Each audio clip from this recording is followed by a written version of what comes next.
Alhamdulillah nahmaduhu wa nasta'inuhu wa nastaghfiruh wa na'udzu billahi min shururi anfusina wa min sayyiati a'malina man yahdihillahu fala mudilla lahu wa man yudlilhu fala hadiya lahu ashhadu an la ilaha illallah wahdahu la syarika lahu wa ashhadu anna Muhammadan abduhu wa rasuluhu amma ba'da. Al-Fadil Ustaz Hashim, Tuan Imam, pihak pimpinan masjid, Yang Muhammad, Ketua-Ketua Jabatan, Datuk Seri, hadirin dan hadirat sekalian. Kita ambil sedikit manfaat masa antara Maghrib dan Isya ini sebelum perasmian. Saya nak ajak tuan-tuan semak sikit buku ni yang saya tulis ni, iaitu hadis palsu dan kesan negatifnya terhadap imej Islam, supaya ada teks di tangan. Pada zaman teknologi ni, semua kita ada smartphone ni. Jadi oleh kerana ada smartphone, mudah untuk kita forward, kita dapat apa-apa kita hantar sana, orang hantar ke kita dan macam-macam. Kadang-kadang orang bagi tahu kita ini hadis dan kita pun percaya, kita hantar kepada orang lain balik. Sedangkan apa yang kita hantar tu dia bukan hadis Nabi SAW. Kita tak semak dulu ataupun kita tak mampu nak semak. Dan kita mungkin anggap benda tu satu benda kesalahan biasa. Sedangkan di sisi Islam ia merupakan salah satu daripada dosa yang besar. Kadang-kala ialah kita lakukan dosa besar, menyandarkan sesuatu kepada Nabi SAW padahal bukan Nabi yang ucapkannya, dilakukan di dalam masjid. Orang yang bagi ceramah, orang yang bagi dia tak teliti, kemudian dia sebut hadis yang palsu yang bukan daripada Nabi SAW.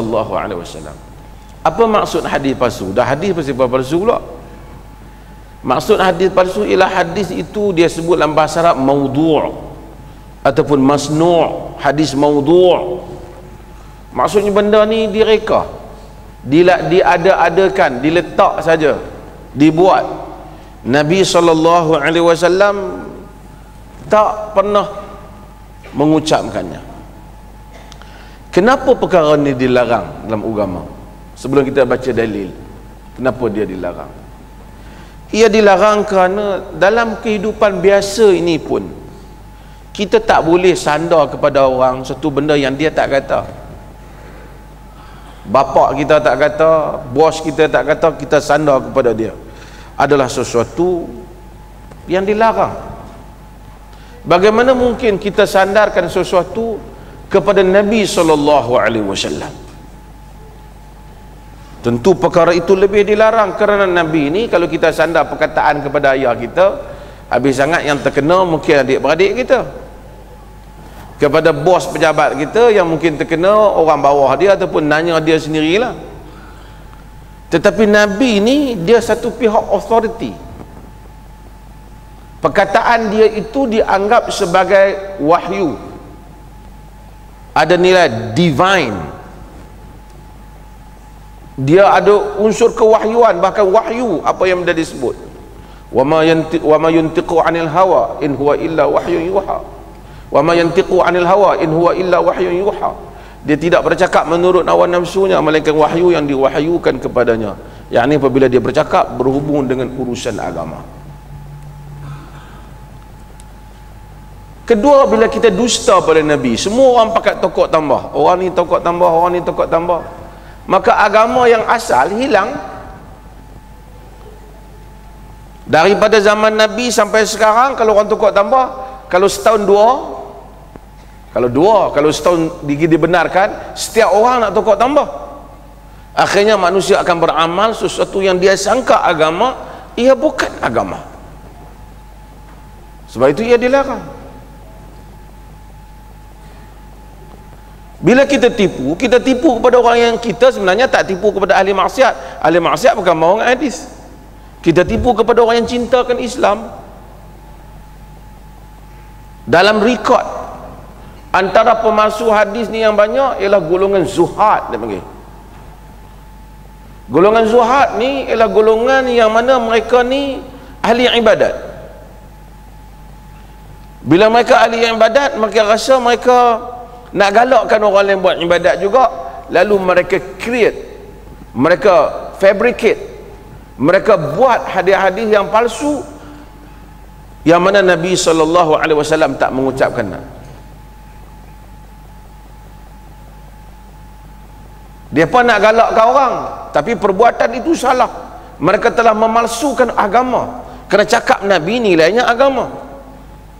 Maka ada banyak hadis palsu yang dibuat berhubung dengan fadilat-fadilat surah di dalam Al-Quran umpamanya. Baca surah ni jadi macam ni, baca surah ni jadi macam ni. Walaupun ada yang sahih, tapi banyak yang palsu. Di antara yang selalu saya sebut terkenal pemalsu hadis ni, Nuh bin Abi Maryam nama dia. Dikenal lagi dengan Nuh Al-Jami'. Dia ni macam-macam. Orang panggil dia satu orang yang ahli ibadat, kuat semayang, kuat nampak. Orang tanya dia pasal apa buat hadis palsu.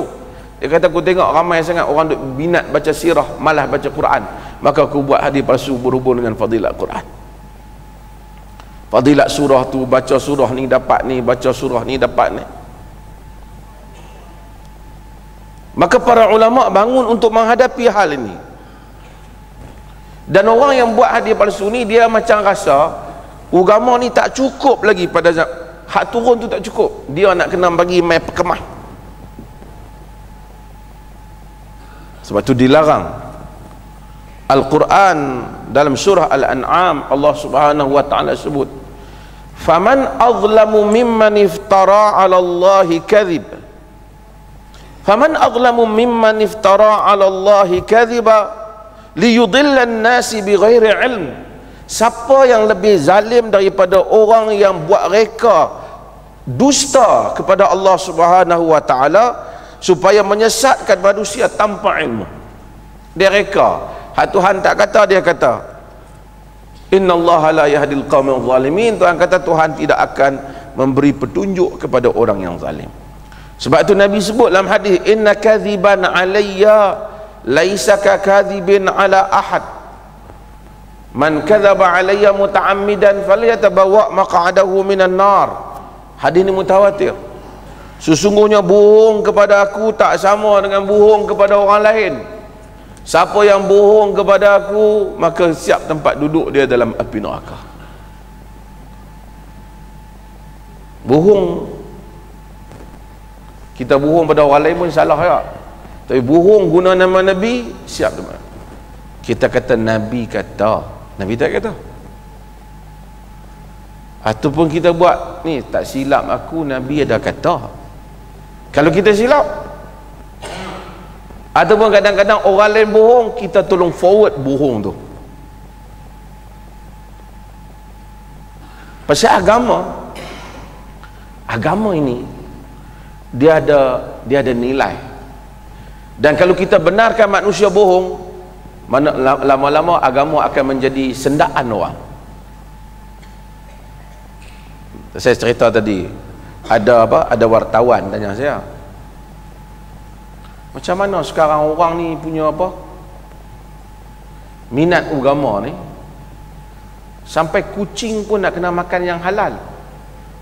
Kan kita tengok iklan makanan kucing yang halal. Jadi orang pun pakat belilah makanan kucing yang halal. Saya nak kucing saya makan yang halal. Kucing ni dia tak ada, dia bukan ditaklihkan makan halal, tidak, dia tak boleh tangkap tikus. Esok kita nak tengok kucing kita kata jangan tikus haram, jangan makan. Berkurun lamanya. Syariat ni mai kepada kita, orang yang berakal, orang yang berakal.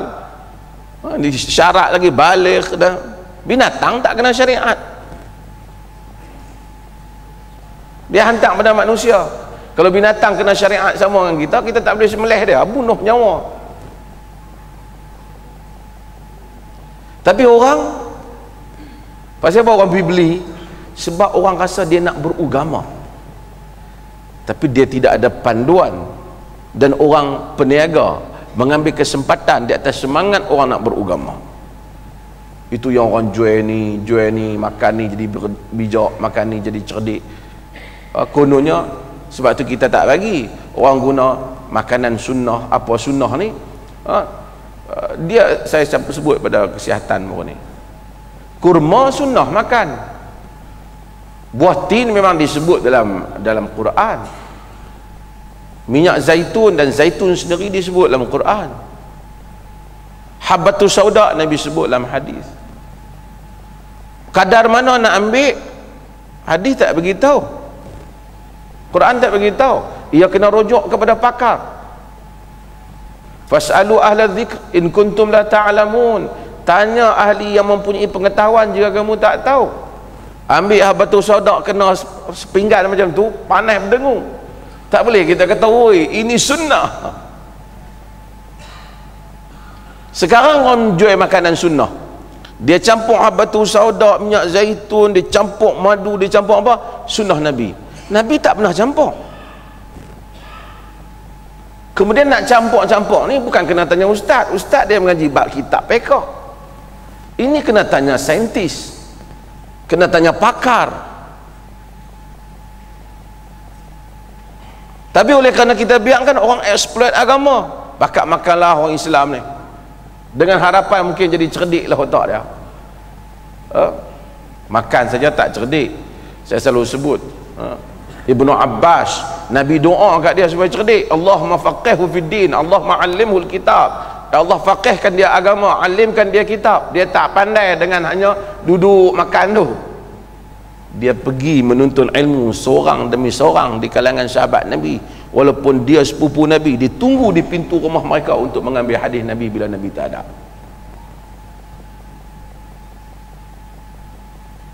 Ini semua sebab agama mempunyai ruang untuk orang melakukan eksploitasi. Sebab itu kita tak boleh sandarkan apa-apa kepada agama ni, melainkan kita pasti daripada sumbernya. Nabi SAW sebut, yakunu fi akhir zaman dajjaluna kadzabun ya'tunakum minal ahadithi bima lam tasma'u antum wala aba'ukum fa iyyakum wa iyyahum. Pada akhir zaman kata Nabi akan ada dajjal kadzab. Dajjal ni dajjal lah panggil. Dajjal. Arab kata dajjal ni pendusta. Dajjal dan pendusta. Mereka akan bawa kepada kamu hadis-hadis yang kamu tak pernah dengar, mak bapak kamu tak pernah dengar. Fa iyyakum wa iyyahum, jaga-jaga kamu daripada mereka. La yudhillunakum wa la yaftinunakum, jangan sampai mereka menyesatkan kamu, mereka memfitnah kamu. Maka banyaklah hadis-hadis yang mai yang kadang-kadang niat dia tu betul nak nasihat orang, tapi jadi kartun. Macam saya selalu sebutlah, hadis cerita asal usul tembakau umpamanya, dia nak harap habaq jangan isap rokok, niat tu betul. Dialog iblis dengan tembakau pula, kita pun orang hantar tok WhatsApp, percayalah budak-budak. Dialog Nabi dan Iblis yang dulu sebahagian masjid-masjid selalu ada, saya sudah sebut. Kononnya Nabi tanya Iblis, apakah tempat yang menjadi kegemaranmu? Kata Iblis, panggung wayang. Zaman Nabi mana ada panggung wayang? Sehingga dialog tu nak berlaku macam tu. Dan diedar, ditulis dialog Nabi dan Iblis, orang pun percaya. Tak apalah niat dia tu betul, tapi niat yang betul dengan cara yang salah adalah tidak dibenarkan. Sebab itu Ibn Hibban buat bab di dalam kitab dia kata tentang bahawa bab faslun dzikr, bab menyebut, fasal pada menyebut ijabi dukhulin nar liman nasaba syai'a ilal Mustafa sallallahu alaihi wasallam wa huwa ghairu alimin bi sihhatih. Bab wajib masuk neraka sesiapa yang sandar sesuatu kepada Nabi sedangkan dia tak tahu betul ke salah. Jadi kita tak boleh sandar, kena tanya. Kerana Nabi SAW larang. Macam mana ahli hadis dia nak trace benda tu betul itu pun salah. Ini panjang cerita lah, kita tak cukup, tapi saya nak dia trace melalui, dia panggil al-isnad minad din. Laulal isnad laqala man sya' ma sya'. isnad, sanad hadis ni dia, kita tengok tak, an Abi Hurairah, daripada Abi Hurairah. Dia tak main daripada Abu Hurairah tu. Daripada Abu Hurairah tu kita tak jumpa Abu Bukhari tu, dia tak jumpa Abu Hurairah, dia jumpa guru dia. Dia mesti daripada satu ke satu sehingga sampai kepada Abu Hurairah.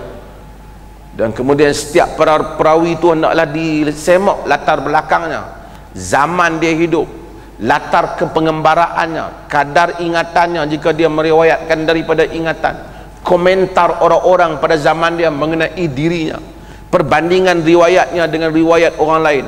Siapa yang dengar daripada Abu Hurairah? Adakah seorang saja? Mungkin ramai orang lain yang dengar riwayat macam mana. Dia buat satu komparatif terhadap satu riwayat sehingga diputuskan riwayat ini sahih. Kalau dia jumpa padanya ada rawi pendusta, maka dia akan bagi tahu rawi ini pendusta. Dalam tulisan saya ni, lama lah tulisan ni, saya saja nak bagi ada bahan di tangan tuan-tuan ni. Dia ada rupa kesan kalau kita ambil hadis palsu ni. Banyaklah kesan dia. Salah satu kesan dia ialah di mana akan merosakkan akidah kadang-kadang. Rosak akidah orang. Ada hadis-hadis sampai membabitkan masalah akidah. Contohnya, lau ahsana ahadukum dhannahu bihajar lanafa'ahu. Jika seseorang kamu bersangka baik dengan batu, nescaya batu tu boleh memberi manfaat kepada dia. Itu yang buat batu cincin tu. Dan kadang-kadang ada riwayat tentang apa, binatang-binatang tertentu, orang ambil percaya dalam binatang tertentu. Riwayat ni palsu, hak tadi ni palsu, tu palsu tu.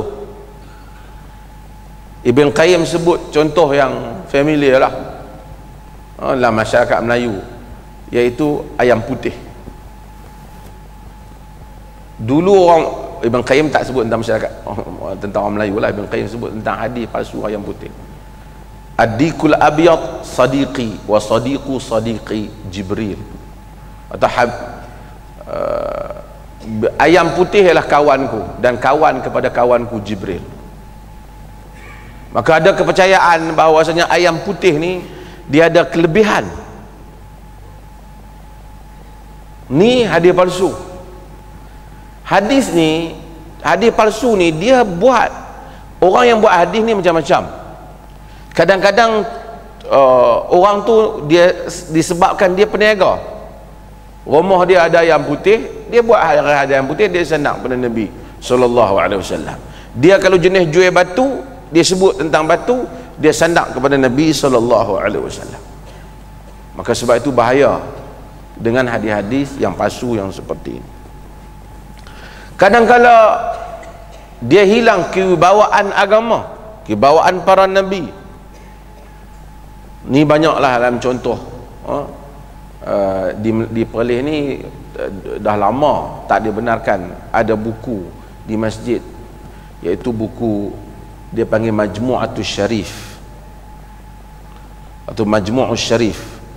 Majmu'us Syarif adalah satu buku yang dalam dia ada macam-macam doa haikal, doa ukasyah. Dia biasanya ada dijual di kedai-kedai, buku yang paling laku kali. Dalam buku tu banyaklah cerita, siapa yang baca doa ini maka pahala dia seperti 70,000 para nabi. Siapa yang baca doa haikal ni seperti 70,000 orang mati syahid, 70,000 orang pergi haji. Kadang-kadang dia bunyi pelik-pelik. Dia kata inilah doa, disebut tu, inilah doa yang dibawa oleh malaikat Jibril kepada Muhammad dengan katanya, wahai Muhammad, sesiapa yang tidak percaya pada doa ini maka kafirlah ia. Maka inilah doa jika ditulis pada mayat tidak terkena ia azab kubur, jika digantung di rumah tidak terbakar ia, jika diletakkan di bahtera tidak tenggelam ia. Dia sandarkan Nabi tu. Sebab tu bahaya hadis palsu ni, dan orang pun percaya. Dalam hadis palsu dia sebut tentang, Ibn Qayyim sebut dalam Al-Manarul Munif, satu kitab yang bagus yang ditulis oleh Al-Imam Ibn Qayyim, yang sangat memberi manfaat untuk orang baca. Dalam Al-Manarul Munif, Ibn Qayyim buat contoh tentang hadis palsu, man shalla ad-duha kada wa kada raka'ah u'tiya thawabu 70 nabiyan. Siapa semayang duha sekian-sekian dapat pahala 70,000 para nabi. Banyak hadis-hadis dari internet dia keluar. Kata Ibn Qayyim dan kenyataannya yang masyhur, ka'anna hadzal kadzdzab al-khabith lam ya'rif anna ghayra Allah law 'abada Allah umru nuhin la yu'tiya ajru nabiyyin wahid. Seakan-akan pendusta yang keji ni tak tahu bahawa selain daripada Allah Ta'ala, jika sembah Tuhan sepanjang umur Nabi Nuh pun tak dapat pahala seorang Nabi pun.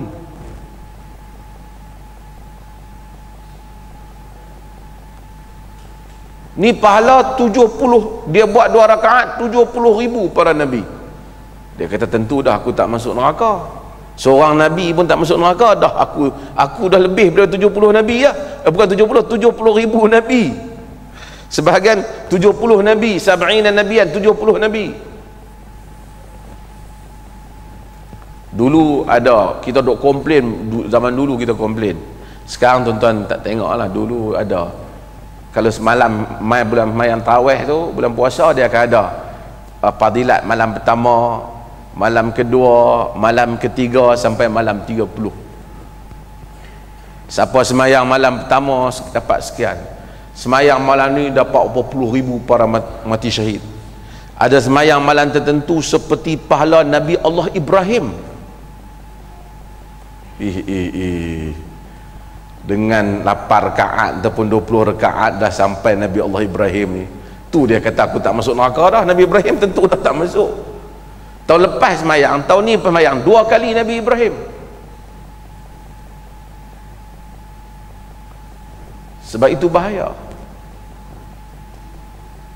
Agama larang hadis palsu ni. Dia menjatuhkan martabat agama. Ada malam tu seperti sekalian para nabi.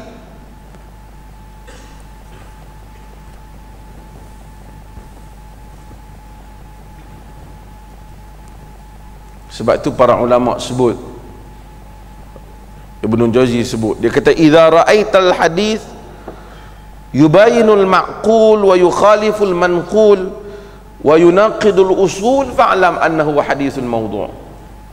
Jika kamu lihat hadis menyanggahi akal logik, menyanggahi apa yang dipetik daripada Al-Quran, yakni nas-nas Al-Quran, menyanggahi apa yang ada dalam usul-usul Islam, maka ketahuilah dia adalah hadis yang palsu. Banyaklah contoh. Orang tua-tua dulu kata, waladuz zina la yadkhulul jannah.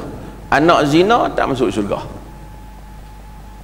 Sebahagian hadis palsu kata anak zina tak masuk syurga ila sab'in aba, kepada 7 keturunan mak bapak tak masuk syurga anak zina. Pak dia zina, dia yang tak masuk syurga.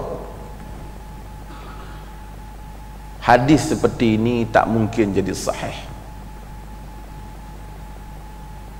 Sebab agama tak akan hukum dosa pak letak atas anak. Pak dia yang berzina, anak dia masuk neraka, apa siapa? Kalau kata pak dia masuk, tak apalah, pak dia pun mungkin dia bertaubat. Ni waladuz zina la yadkhulul jannah. Anak zina tak akan masuk syurga. Dan itu menyebabkan ramai orang salah. Pak dia berzina, mai anak dia, dan ni anak tak elok ni, patut saudara ajak. Hak tak elok tu pak dia. Quran kata la taziru waziratun wizra ukhra. Seseorang yang boleh menanggung dosa tak akan tanggung dosa orang lain.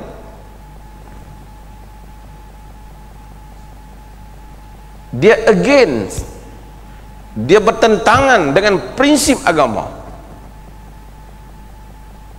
Dia tak boleh jadi hadis macam tu. Hadis palsu ni kata ulama hadis bau ahli hadis tengok bau. Pasal apa? Pasal dia bercanggah. Contoh hadis palsu lagi, apa-apa hadis saja yang dah sebut kiamat nak berlaku bila, palsu.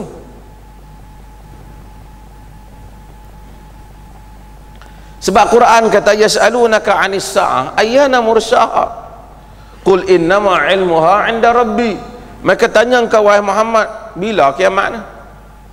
Katakanlah ilmunya di sisi Tuhan. Dalam surah Al-A'raf.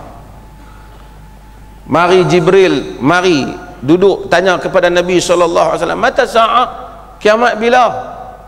Jibril tanya Nabi dalam hadis yang tanya Islam, iman.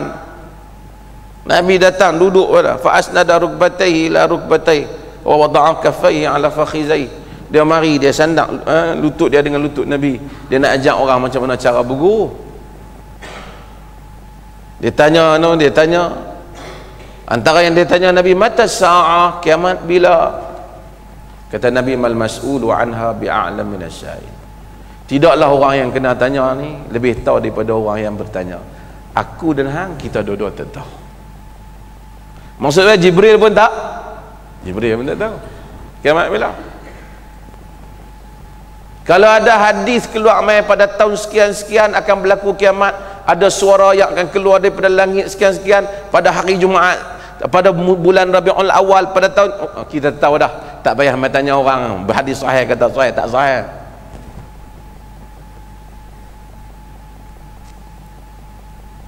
Hak duk fikir dulu ada Asy'ari Arkam meninggal dah. Dia duk kira kiamat nak berlaku bila. Kerana benda ni tak mungkin, kerana ia bercanggah dengan usul-usul agama. Termasuk antara yang bercanggah dengan usul agama kadang-kala ialah benda-benda yang umpamanya hadis yang menyebut siapa nama Muhammad, nama Ahmad masuk syurga. Hadis tu ada kesan dalam masyarakat Melayu. Tak apalah orang buat nama Muhammad, sebab tu orang Melayu semua nama dia bubuh nama depan Muhammad. Saya pun Muhammad Asri, Muhammad Fauzi, Muhammad. Daripada kena ada Muhammad tu baru masuk syurga. Tak apalah buat nama Muhammad tu tak salah, tapi dakwaan hadis tu tak betul. Kerana syurga ni bukan masuk nama dengan nama, masuk dengan nama. Syurga ni masuk dengan amal. Kalau orang nama Awang pun dia beramal soleh, masuk syurga. Nama Muhammad pun dia tak beramal soleh, tak masuk syurga. Dia bercanggah dengan prinsip-prinsip agama. Dia tak boleh jadi hadis.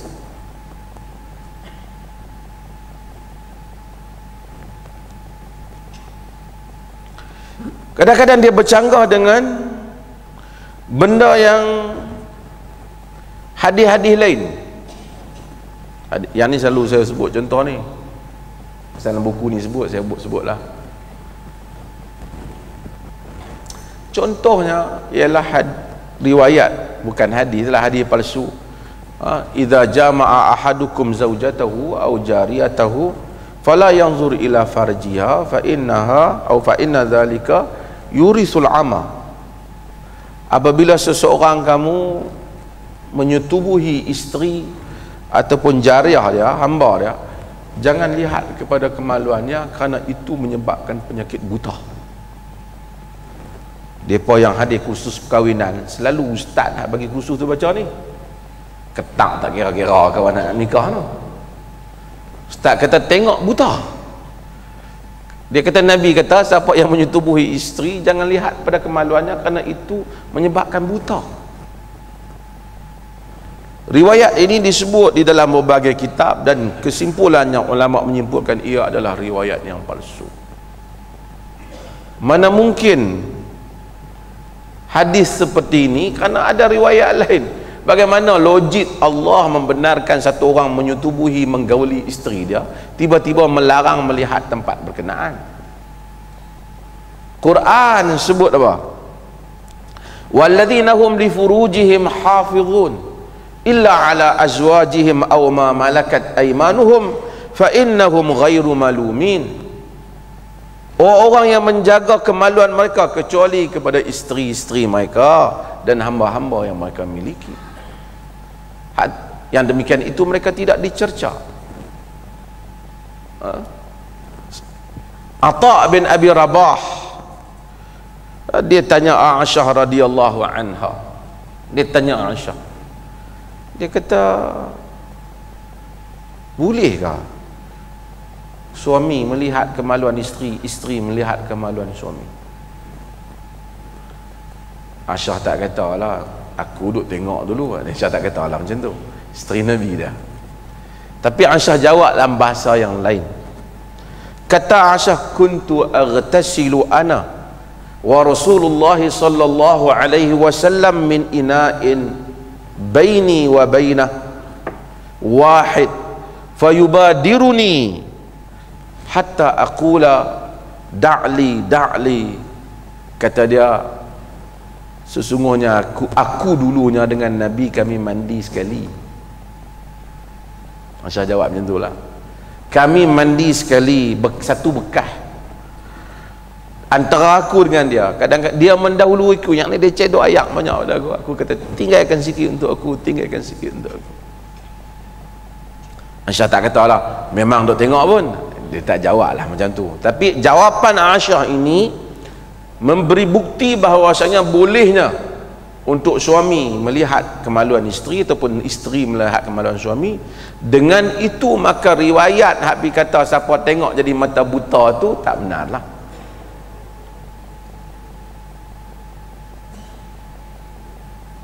Kadang-kadang orang ni dia suka berfiqah. Fiqah kita ni lebih daripada kita kena semak hadis ni. Kadang-kadang tak ada hadis. Tu semalam ada ni sebut, mai bulan puasa macam tu juga. Nabi tak kata, dia kata Nabi kata siapa korek hidung batal. Pakat duk gatal hidung seorang tu tekan daripada pukul 5 petang sampai pukul 7. Tak ada hadis macam tu. Sebahagian tu apa yang dipercayai oleh masyarakat, ditafsirkan. Nabi ni dia bercelak. Celak ni ada habuk. Kalau masuk jalan rongga semua benda masuk batai, Nabi tak bercelak lah. Nabi bercelak sedangkan dia berpuasa.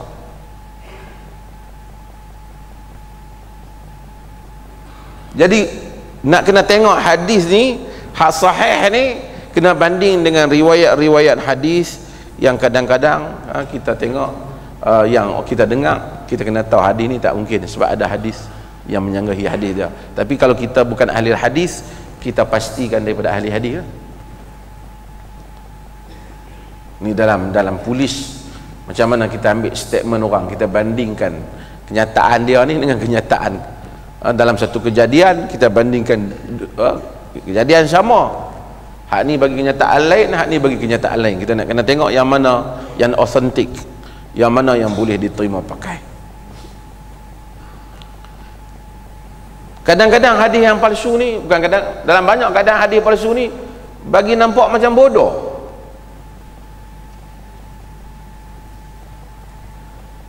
Ada hadis palsu kata, yang contoh, banyak contoh lain dah, saya ambil contoh yang saya sebut di sini untuk mudah. Inna safinatan Nuh tafat bil bait sab'an wa sallatil maqam raka'atain. Bahtera Nabi Nuh tawaf di Kaabah 7 kali tawaf dan sembahyang 2 rakaat. Bahtera tu.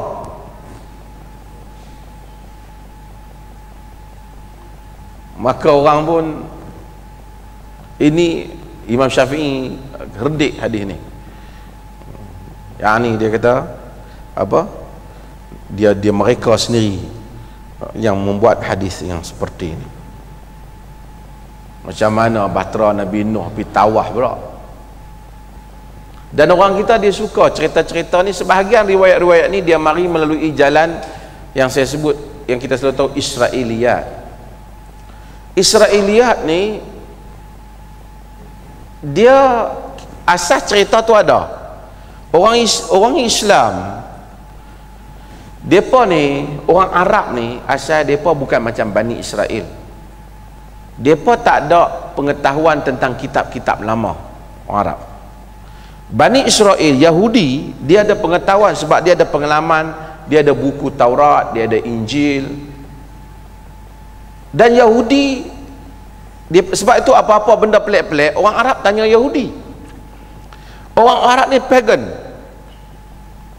dan dia orang tak menulis dan membaca, dan dia orang bukan civilized dalam erti kata bertamadun, dalam erti kata mereka ada buku, tak ada. Mereka apa, ada syair, ada apa, tapi mereka tak tahu tentang agama-agama. Bila Nabi SAW datang, sebab tu dia pun tanya Yahudi yang duk try Nabi, duk tanya tu surah dalam suratul Kahf dan seumpamanya, yas'alunaka 'anil ruh, mereka tanya tentang ruh. Yas'alunaka, banyak yas'alunaka, tanya tentang Dzulqarnain, tanya semua banyak benda tanya. Arab tak tahu tanya benda ni, Yahudi tahu isu ni. Yahudi kata apa bertanya dia yang ni, kalau dia boleh jawab betul, kalau dia ruh, kalau dia jawab tak betul, dia buat syarat. Memang Nabi tak jawab ruh. Qulir ruh min amri rabbi, katakan ruh daripada urusan Tuhanku. Sebab itu bila Yahudi tengok Nabi, Yahudi kenal, ya'rifunahu kama ya'rifuna abna'ahum. Mereka kenal Muhammad ni macam mereka kenal anak-anak mereka sendiri. Pasal ciri itu ada, mereka ada maklumat. Cuma problem dengan Yahudi ialah mereka suka umpah keaslian buku ni, keaslian maklumat ni. Dia tokok tambah, itu tabiat. Bila orang Islam umpamanya baca Quran, ada cerita Nabi Nuh dan Bahtera. Tuhan tak cerita Bahtera panjang mana. Yahudi habang, Bahtera ni panjang dia berapa ribu hasta. Yahudi tambah. Bahtera ni buat daripada apa? Dia tambah. Dia kata semua orang Nabi Nuh ejek Nuh. Quran buat cerita umum, dia kata dia pakai ejek, dia pergi buang najis itu. Satu orang buta pun try nak buang najis itu, akhirnya dia jatuh, kena najis itu celik lah, kali depa semua pakat bersih ambil najis tu. Depa ingat jadi ubat. Ini semua Israeliat buat cerita. Nabi Yusuf alaihi salam, Tuhan cerita Nabi Yusuf. Tuhan tak cerita perempuan hak goda dia tu nama apa. Tuhan kata Imratul Aziz, wanita menteri, isteri menteri, orang mulia. Tapi Israeliat kata perempuan ni nama dia Zulaikha. Zulaikha tak ada dalam riwayat hadis, tidak juga dalam riwayat Quran. Maka sampai orang Melayu pun bila nak kahwin, satukanlah hati kami satu, sampai seperti disatukan hati Yusuf dan Zulaikha. Dan tak ada pula cerita dalam Quran ataupun hadis Yusuf berkahwin dengan Zulaikha, kerana dia bukan isteri Yusuf. Ini cerita riwayat Israeliat. Lepas tu mulalah Israeliat cerita Nabi Nuh buat bubuk suara dan seumpamanya. Ini Israeliat. Orang Arab dia tak tahu cerita ni. Bila orang Yahudi mula masuk Islam, orang Yahudi kata, hampa tahu tak yang Quran cerita tu? Yahudi masuk edisi tambahan ini daripada Yahudi, seperti Ka'abul Ahbar, seperti Wahab bin Munabbih. Mereka ini bila masuk Islam, mereka tambah cerita ni. Bukan semesti mereka niat jahat, kadang-kadang mereka niat baik, tapi mereka ada cerita tambahan tu ada dalam buku dia orang. Buku mereka tu boleh jadi betul, boleh jadi tak betul. Apabila cerita tu tak logik, against tabiat agama, maka ketika itu kita hendaklah elakkan cerita ni. Kalau tidak, dia akan banyak cerita-cerita yang pelik. Saya sebut satu dua contoh sebelum kita dah berhenti.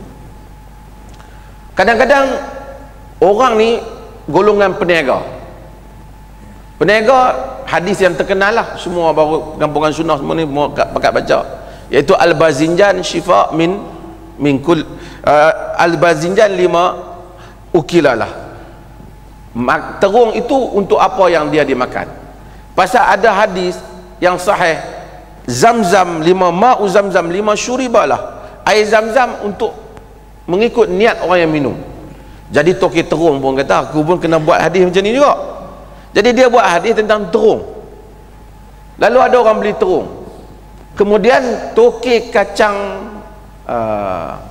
orang kita panggil kacang apa? Kacang dal orang Penang kata kacang parpu, kan? Kacang dal adas. Tokek adas pun buat adas ini adalah makanan para nabi. Tokek beras pun buat hadis, laukana ar-rusul rajulun, laukana ruzul rajulan lakana haliman. Kalaulah beras itu seorang lelaki, nescaya ia seorang lelaki yang bersopan santun. Tokek beras buat. Jadi banyaklah hadis-hadis palsu tersebar. Lah mai zaman sekarang ni ramai orang menega kopi Nabi. Itu antara hadis palsu tu, pasal dia sanad kepada Nabi. Minuman Nabi. Dan ini saya dah selalu sebut, kita kena tahu, nak sandar-sandar ke Nabi ni kena hati-hati. Kadang-kadang kita sandar satu benda, kita tak teliti, kita berlebih-lebihan. Orang Melayu ni dulu ni dia jarang minum susu, kebelakangan ni minum susu. Orang putih lah kalau tengok minum susu ni, susu lembu. Lah ni bila kambing hak besar-besar main ni, orang mula menega kambing, perah kambing. Susu kambing ialah susu Nabi. Tentulah Nabi minum susu kambing, nak minum susu apa lagi yang ada? Susu lembu, susu kambing. Ada hadis tentang susu lembu, tapi berlebih-lebihan pula kempen tentang susu kambing ni. Adalah khasiat dia, kalau saintifik kata okey, tak apa. Tapi untuk dijadikan dengan minum ni jadi ini, kerana Nabi minum ni jadi begini, kadang-kadang itu tokok tambah. Nabi minum susu kambing, Nabi makan tamar. Ini semua benda yang Nabi makan yang ada pada persekitaran Nabi.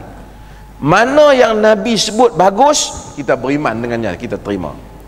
Mana yang Nabi tak recommend apa, kita tahu Nabi manusia, dia makan benda yang ada di sekitaran dia. Innama ana bashar, kata Nabi, sesungguhnya aku manusia. Ada orang bagi buah masam kat Nabi, Nabi makan. Dan kita kena tahu Nabi telah, antara benda yang terkena pada Nabi, Nabi telah diracun oleh wanita Yahudi di Khaybar.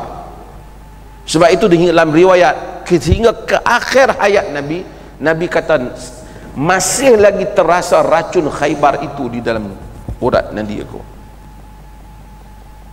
Sehingga menyebabkan sebahagian para ulama menyatakan bahawasanya Nabi ini termasuk di kalangan orang-orang yang syahid, kerana Nabi ini telah kena kepadanya, dia dibunuh oleh orang-orang, oleh wanita di Khaybar.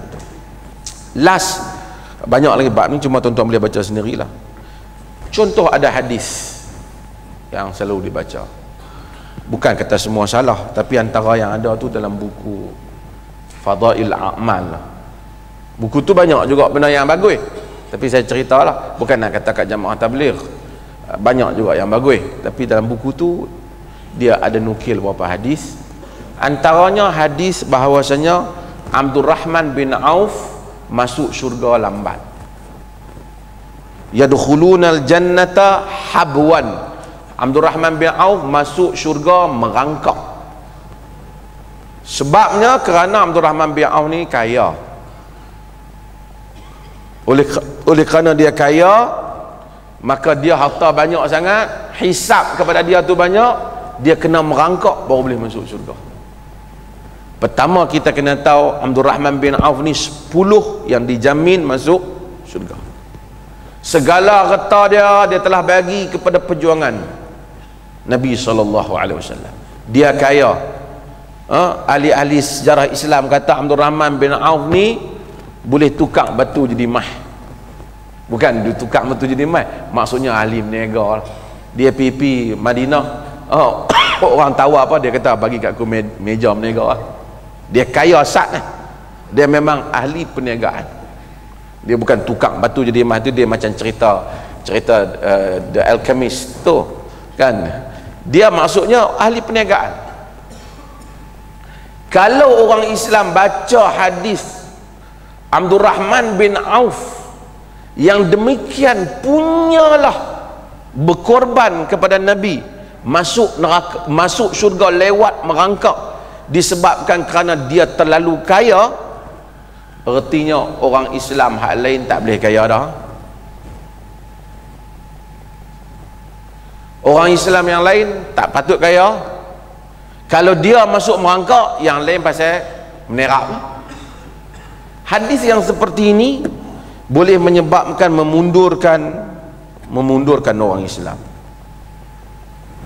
Tuan-tuan pernah baca kitab Tajul Muluk, kitab lama. Siapa baca buku karya Azizi Abdullah meninggal, seorang tua di kaki bukit, kaki gunung, Tok Ya kalau nak buat rumah, dia kena tengok dalam buku Tajul Muluk dulu. Dalam buku Tajul Muluk akan sebut hari apa naas, hari apa bala, buku tu kan sebut. Sebahagian daripada petua-petua tu diambil daripada hadis palsu. Antara hadis palsu tersebut, akhiru arbi'a minasyahr yaumun nahas mustamir. Hari Rabu yang terakhir bagi setiap bulan ialah hari naas yang berterusan. Sebab tu ada petua, jangan buat jangan pergi mana-mana hari Rabu terakhir, ni bahaya. Dulu orang kita mandi safar pun sebenarnya diambil daripada khurafat. Kerana safar ni Arab.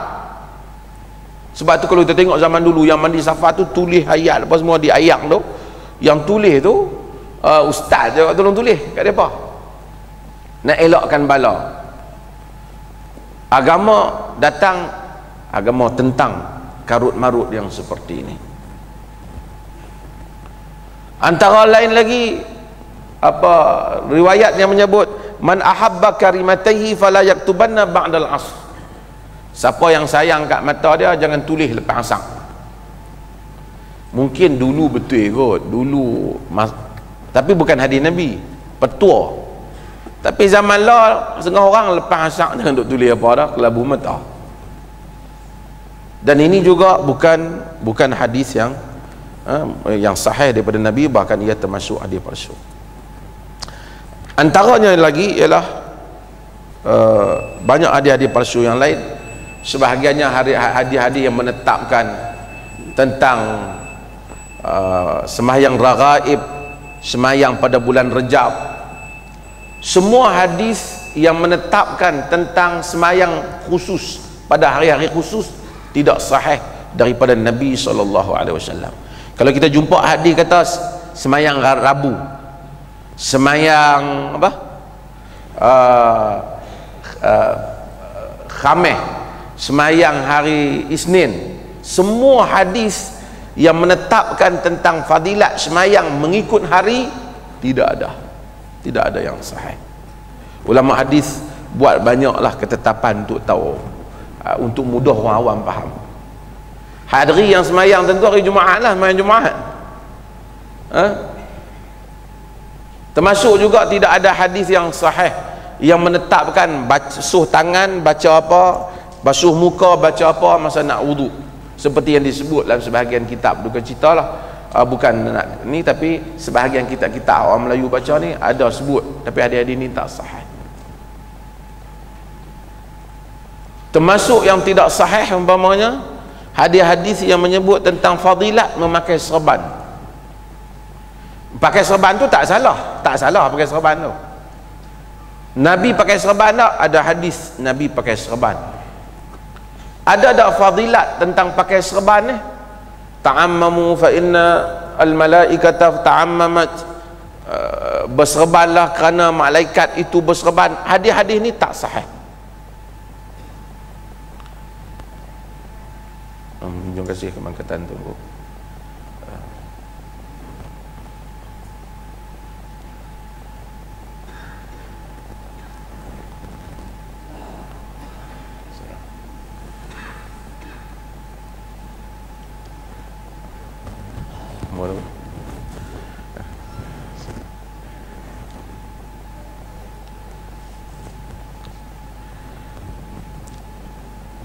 Maka hadis-hadis yang seperti ini, tunggu minta teruskan. Hadis-hadis yang mempunyai ciri-ciri yang saya sebut tadi, hadis-hadis ini tidak sahih dan tidak sabit daripada Nabi SAW. Maka sebab itu apabila kita baca hadis ataupun kita forward hadis ni kat orang, kita kena semak elok-elok supaya kita tak forward hadis-hadis yang tidak. Kadang-kadang banyak hadis-hadis yang tak ni bila masuknya bulan, masuk bulan Rejab, masuk bulan Syaban, masuk bulan-bulan tertentu, kita mula forwardkan hadis-hadis tentang bulan-bulan ni. Banyak yang tidak sahih, hadis-hadis yang berkaitan dengan hal yang seperti ini. Mudah-mudahan Allah Subhanahu Wa Taala rahmati kita dan kita ambil perhatian tentang hadis-hadis ni, terutamanya di dalam masjid ni lah. Masjid ni baru masjid baru ni, bila orang mengajak ni, kita kena tanya juga ustaz ni bila dia baca hadis. Kadang-kadang kita tengok hadis tu pelik kat bunyi. Ada orang baca hadis yang tak sahih. Kalau isteri tu dia jilat tubuh suaminya dan menghisap seluruh nanah yang ada pada tubuh suaminya pun tidak akan dapat membayar jasa suaminya. Hadis ni tidak sahih. Walaupun ulama bincang taraf kedudukan dia itu, kerana tak mungkin sampai begitu Islam merendahkan martabat wanita. Kadang-kadang banyak hadis ni yang mengajak ni ustaz. Jadi ustaz ni dia baca hadis belah lelaki je lah, kan? Jadi belah hadis belah perempuan tu dia tak kena sikit. Dan banyaklah yang kita hendak hati-hati di dalam periwayatan hadis-hadis Nabi SAW, termasuk di dalam perkara-perkara yang membabitkan Israiliyat khususnya. Israiliyat ni kisah-kisah yang kadang-kadang kisah itu ada di dalam hadis, ada dalam Quran, tapi dia punya perincian dia tu tak ada dalam Quran. Contohnya Nabi Khidir alaihissalam. Cerita Nabi Khidir ada dalam Quran, tapi detail kepada cerita Nabi Khidir ni antara yang masih hidup lagi. Sebab tu orang petua bila nak ambil pokok minta izin kat Nabi Ilyas dengan Nabi Khidir. Dalam riwayat Melayu lama dikatakan hantuah berjumpa dengan Nabi Khidir. Semua cerita Nabi Khidir masih hidup tak munasabah. Sebab kalau Nabi Khidir ni masih hidup, dia tak bolehlah duduk saja-saja seorang-seorang dia duduk biar orang Islam susah ni. Kata Al-Imam Ibn Qayyim, kalau Nabi Khidir masih hidup masa perang Badar dia kena mai. Pasal apa? Dia pergi ke lain tinggal Nabi Muhammad SAW seorang-seorang menghadapi tentera yang besar, sedangkan orang Islam sangat lemah ketika itu. Tapi orang kita banyak percaya Nabi Khidir bila menurun panggil Nabi Ilyas nak petik pokok. Ini semua hasil daripada khurafat yang lahir daripada sebahagian riwayat yang direka. Sebab itu maka berhati-hati di dalam membaca hadis-hadis Nabi SAW, kerana soal authenticity ataupun keabsahan, kesahihan hadis ni penting. Lah ni kita main forward lah, hantar. Sebab tu bila orang hantar kat kita mesej ni, baca dulu. Kadang-kadang dia tulis benda tak betul kan. Riwayat Bukhari baru ni saya sebut dalam ceramah, saya sebut kadang-kadang hadis tu betul, tafsiran salah. Tadi saya duk tengok petang tadi, ramai orang mula duk bekam bayi ni, bekam kepala budak 20 hari tu seorang bekam. Lah pakat ramai duk bekam lah, daripada sunnah Nabi pi bekam budak, kesian 20 hari bekam. Itu saya kata Nabi ni memang dia bekam, tapi dia bukan bekam duk saja-saja pi bekam. Dia bekam kerana dia sakit, kan? Ihtajaman Nabi SAW wa muhrim fi ra'sih. Nabi bekam di kepala dia sedangkan dia berihram, kata Ibn Abbas, sebab dia sakit di kepala. Bila dia tulis berbekam sunnah, maka saya bekam anak bayi saya yang 25 hari. Dia bekam. Ini benda yang menimbulkan orang bukan Islam kan tengok, Allah bertambah beragama. Sekarang ni kita peningkatan agama ni bagus. Tadi saya cerita pasal apa? Pasal makanan kucing kena halal. Kucing tak macam. Satu lagi kita tengok, tak apalah, bukan saya nak salahkan Jakim. Ayam mineral pun cop halal ni. Tak apalah, bukanlah nak cop tu cop, tapi saya takut satu hari nanti bila orang nak serve kita ayak pun, ayak ni halal tak halal.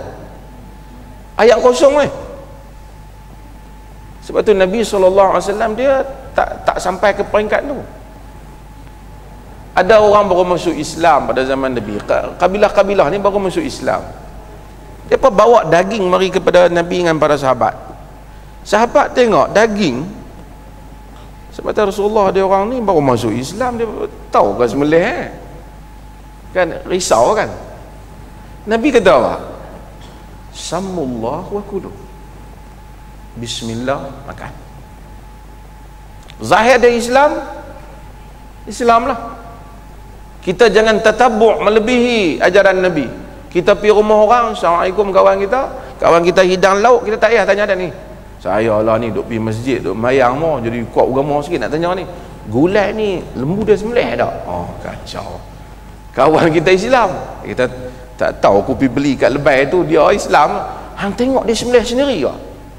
Kalau nak main tatabu', kalau nak main ikut, nak pergi ke detail, masa dia sembelih tu dia bersimilah ke tak?